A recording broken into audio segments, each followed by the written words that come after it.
حضرت سیدنا ابراہیم بن ادم رحمۃ اللہ تعالی نے، آپ اپنے زمانے کی بہت بڑی ولی اللہ گزرے ہیں، آپ کا بہت نام تھا، لوگ آپ سے محبت رکھتے، عقیدت رکھتے، آپ کا ادب کرتے، آپ کا احترام کرتے تھے۔ ایک مرتبہ آپ جنگل کی طرف تشریف لے جا رہے تھے کہ وہاں پر ایک سپاہی کا گزر ہوا، تو اس نے پوچھا، کیا تم غلام ہو؟ آپ نے فرمایا کہ ہاں میں غلام ہوں۔ پھر اس نے کہا کہ مجھے آبادی کا پتہ بتاؤ، تو آپ نے قبرستان کی طرف اشارہ فرما دیا۔ جب اس نے یہ دیکھا کہ میں نے اس غلام سے آبادی کا پتہ پوچھا ہے تو یہ مجھے قبرستان کی طرف اشارہ کر رہا ہے، اسے بڑا غصہ آیا، اور غصے کی حالت میں اس نے اپنا ڈنڈا آپ کے سر مبارک پر دے مارا، جس کی وجہ سے تیزی کے ساتھ آپ کے سر مبارک سے خون بہنا شروع ہو گیا۔ اور اس کا غصہ یہی کم نہیں ہوا، یہی اس نے اکتفا نہیں کیا، بلکہ وہ آپ کو پکڑ کر شہر میں لے آیا۔ جب شہر میں لایا تو لوگوں نے یہ معاملہ دیکھا، یہ مواجرہ دیکھا، تو اسے ملامت کرنے لگے کہ اے شخص، یہ تو کیا کر رہا ہے؟ کیا تو انہیں نہیں جانتا؟ یہ تو زمانے کے ولی اللہ ہیں، حضرت سیدنا ابراہیم بن ادم رحمۃ اللہ تعالی علیہ۔ جب اسے یہ بات معلوم ہوئی تو بڑا شرمندہ ہوا، نادم ہوا، اپنے گھوڑے سے نیچے اترا اور آپ سے عرض گزار ہوا کہ حضور، میں آپ کا غلام ہوں اور آپ اپنے غلام کی خطا کو معاف فرما دیجیے، اور یہ فرمائیے کہ جب میں نے آپ سے پوچھا کیا آپ غلام ہیں تو آپ نے کہا کہ ہاں میں غلام ہوں، اس کی کیا وجہ تھی؟ تو آپ رحمت اللہ تعالی علیہ نے فرمایا،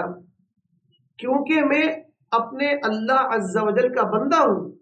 اس لیے میں نے کہا کہ میں غلام ہوں۔ پھر اس نے کہا، حضور، جب میں نے آپ سے آبادی کے بارے میں پوچھا تو آپ نے قبرستان کی طرف اشارہ کیوں فرمایا؟ آپ نے کہا کہ یہ شہروں کی آبادی تو مختصر ہے، اس آبادی کو ایک دن ویران ہو جانا ہے، اصل آبادی تو یہ قبرستان ہے جہاں ہر ایک کو وہاں آباد ہونا ہے۔ پھر اس نے کہا، حضور، جب میں نے اپنے ڈنڈے سے آپ کے سر کو پھوڑ دیا، اس کے باوجود بھی آپ کی زبان پر دعائیں جاری تھیں، آپ مجھے دعائیں دے رہے تھے، اس کی کیا وجہ ہے؟ آپ نے فرمایا، کیونکہ میں جانتا ہوں کہ چوٹ لگنے پر 2 اجر ملتے ہیں، 2 ثواب ملتے ہیں، تو میں نہیں چاہتا تھا کہ تمہاری وجہ سے مجھے اجر و ثواب مل رہا ہے اور اس کے عوض میں تمہیں بد دعائیں دوں۔ سبحان اللہ، یہ اخلاق تھا ہمارے اسلاف کا، اللہ کے ولیوں کا، اللہ کے محبوب بندوں کا، اللہ تبارک و تعالیٰ کے نیک برگزیدہ اولیاء کا، کہ وہ اپنے اوپر ظلم کرنے والوں کو بھی معاف فرما دیا کرتے تھے، اور نہ کہ بد دعا دیتے بلکہ دعاؤں سے نوازا کرتے تھے، اور ان کے حق میں اللہ تبارک و تعالیٰ کی بارگاہ میں دعائیں کیا کرتے تھے، بد اخلاقی نہیں کرتے تھے۔ نبی کریم صلی اللہ تعالی علیہ وآلہ وسلم سے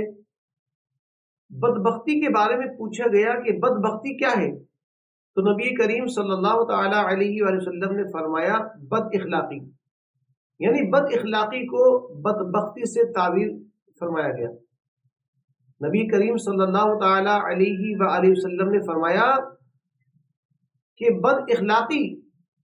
عمل کو اس طرح خراب اور برباد کر دیتی ہے جس طرح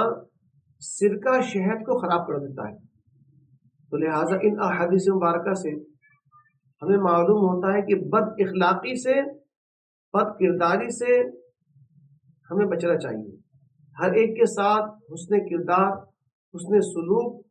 اور احسن انداز سے ملنا چاہیے، گفتگو کرنی چاہیے۔ جو ہم پہ ظلم و ستم کرے،